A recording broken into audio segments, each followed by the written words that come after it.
Okay, let's start. Let's make a fist for love, an open hand for peace like we always do, and acknowledge each other for being here today. Thank you very much for coming. I'm Homer Nottingham, and this is Easy Ageless Tai Chi with Qi Gong. Let's open both hands for world peace. We need a lot of world peace, but this one under here and this one under here. Out to the shoulders and down to the knees. A deep bow for the ancient energy masters that have been doing these exercises for thousands of years. Now we've created a sacred space right around your chair in which to work out called the dojo. So your body, mind, spirit's now in the class, and we'll go ahead and start with some of the 8 brocades. So let's start out with the first one. Just cross the fingers right in front here. Come up the spinal cord, and this is called hold the sky with both palms. Now the bamboo bends in the wind, so stretch over on this side. Stretch over on this side, get the rib cage and the heart open. Now we're going to twist, so turn from this wall over to this wall and get the lumbar vertebrae in the lower back. This is an educational class to help you understand the body. Up the center. Hold the sky with both palms. The bamboo bends in the wind. Stretch, stretch, stretch. Both directions. Now it's going to twist in the wind. We get the lumbar vertebrae and the lower back. One last time. Opening that body, getting it ready for the class. Hold the sky with both palms. Bend, stretch, twist. Get that back. Oh yeah, back causes a lot of problems. The number one reason for doctor visits. Let the hands float up to the shoulders. As they float down, let them come down to the stomach, one hand on top of the other, and put it right over the belly button, or right where the belt buckle would be if you had a belt buckle on. Now we've opened the body up, now we're going to open up the liver, the spleen, the kidney, the heart, the lungs, the large and small intestines, the entire inside of the body. We'll do 20 or 30 bellows breath. So begin.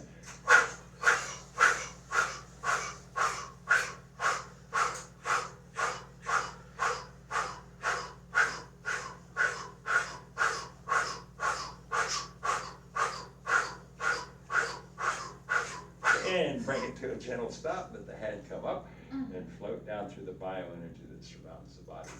Now we got the body opened up, we got all the internal organs opened up. Now brain, let's open up the brain, get it ready for the class. Bring the hands right here and challenge your brain now.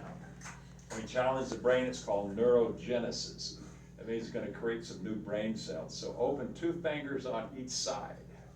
Now put them back together and open 2 fingers on the outside and leave the 2 in the center together. The brain's not going to want to do this. It's going to be a little hard to do.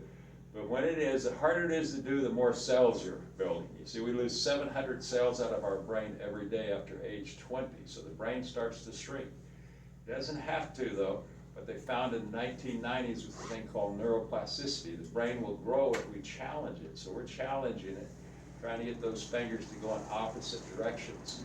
And when we do that, the brain creates a new cognitive reserve pathway. When it gets that cognitive reserve pathway, well, then we have less dementia. So it really pays off in the long run to just challenge that brain every day, try to get those cells back, and then add that new cognitive reserve pathway called muscle memory.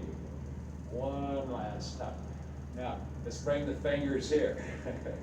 Just the index fingers move. So one will start coming towards you and go in a circle. One will go away from you and go in a circle. Very slow. Hands are not moving, just the 2 index fingers going in opposite directions. One going away, one coming towards you. Neurogenesis, new brain cells. Now go the other direction a few times. Go in the other direction. The other direction is easy. Whatever you're doing is right. It's okay. Challenging that brain. And then bring it to a gentle stop and hang it down. Well, let's do one more for brain fitness. So this one is most of you have a cognitive reserve pathway. So we bring one hand out as a fist, the other is a tiger's mouth. Index finger and thumb sticking out. Go back and put it on the other side. The brain will not want to do that, so we're just challenging the brain again. Now the index finger and thumb's called a tiger's mouth. That means the index finger has a thing called meridians. It runs all the way through that index finger, right through your arm, right down into your large intestine. Thumb will run right into your lungs through meridians. Opening some meridians. We're not using needles, that's called acupuncture. We're using acupressure. pressure on it. That little webbing, the reason it's called a tiger's mouth, right where the index finger and thumb meets, that'll get rid of a lot of your headaches, toothaches, allergies, just by massaging that pressure point in there. Pressure point therapy, one last time, and let the hands float down. So now we have the brain opened up. Let's go ahead and open up some of the other parts of the body. Now the neck is very important. There's a lot of stress and tension in this neck. If we're sleeping on it wrong and various things that go on with the neck. And then the blood doesn't flow quite right if you have soreness in the body. So first let's check for some soreness. Let's take these fingers right here and put them under the earlobes, right up between the two bones, and push in with the end of the finger forcefully. See if there's any soreness in there. Push all the way in around those bones, right under, directly under the earlobes, right in that little groove between those bones, and hold it tight for about, let's do it for about 10 seconds. 1, 2, 3, 4, 5, 6, 7, 8, 9, 10, and then release. And 1, 2, 3, 4, 5, 6, 7, 8, 9, 10, and then brush it off. So if there was any soreness in there, that's inflammation. Inflammation is what ages us, and it gets in these trigger points all over the body. So when we do the slow, gentle movements, Qi Gong, turning the head and various things, we're removing some of that stress and tension. It causes 60 to 90% of all of our doctor visits, according to Harvard and Stanford. Stress and tension in the body causes 60 to 90% of all of our illnesses and all of our injuries. Let's try another one. Let's take all 4 fingers and put them right above the collarbone. Put the index finger right above the collarbone, and put the other 4 right on the bones on each side, and push firmly into the bone. You push firmly in with all 4 fingers. All 4 fingers.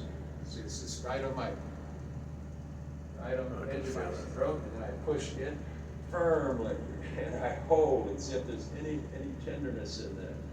If there is, and the blood is not flowing properly to the brain, and the brain needs a lot of blood. As a matter of fact, we want to keep that passageway open for that brain, because it's tangles in the brain. Sometimes we don't get enough blood flow up there because the blood has all the nutrients in it. And then just brush it off and release it. Let's just do 1 or 2 more. Right before the hinge of the jaw. And just poke around in there and see if there's any soreness around that hinge. Okay, I got a little on the right side, so I'm going to hold that for a count of 10. This is probably an allergy. 1, 2, 3, 4, 5, 6, 7, 8, 9, 10. And then I'm going to do the 1, push it firmly, 2, right into the bone. 3, move it around until you find the real sore spot. 4, 5, 6, 7, 8, 9, and 10. And then brush it off. So you see, you didn't even know there's soreness in your body. Sometimes we have soreness in the body, and that's inflammation. That's a blockage. It's like a bruise, so the blood won't flow through the neck and get to the brain as much as it should. And the brain is only 2% of your body. It's a small little guy up in your head. It takes 20% of all the nutrients, brings them up into the head. So now let's work the neck and get it open and get some of that soreness out of there that we were feeling in there. So sit up straight, lift the head, drop the chin so the head's level. Take a big inhale and then exhale and turn slowly and let the eyes look backwards over the shoulder. And then inhale back to the center. Now do it on the other side. Let the eyes look backwards. It's called looking backwards until the illness disappears. There's a lot of cavities in that neck around those bones. A lot of bones and a lot of cavities. That inflammation gathers in there, so these slow, gentle movements takes it